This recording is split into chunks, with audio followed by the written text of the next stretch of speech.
నిన్ను పోషించడం నా వల్ల కాదనైనా. ఒకటి సావనైనా సావు, లేదంటే ఇంట్లో నుంచి బయటెళ్ళు. ఒంట్లో ఓపిక లేదు, సూపు సరిగ్గా కనపడడం లేదు, బయటికి తెరవేసే ఎట్ట బతికేదనైనా. బతకపోతే సావు.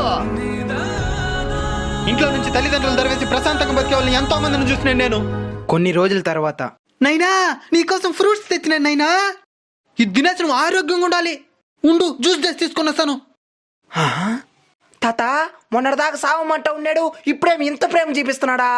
ఈ రోజు నాకు పెన్షన్ వచ్చే తేదీనైనా.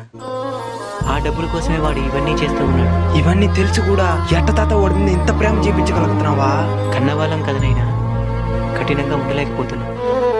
మా అలాంటి ముస్లిం వాళ్ళందరూ మీ పెళ్ళిళ్ళు చూసి చనిపోవాలని ఎందుకు ఆశపడతామో తెలుసానైనా. మేము సచ్చినా మిమ్మల్ని చూసుకోవడానికి ఒక తోడు ఏర్పడిందని ప్రశాంతంగా చావడానికేనైనా. తల్లిదండ్రుల్ని బతుకున్నప్పుడే బాగా చూసుకున్నైనా చనిపోయిన తర్వాత చూసుకోవాలనుకున్నా మా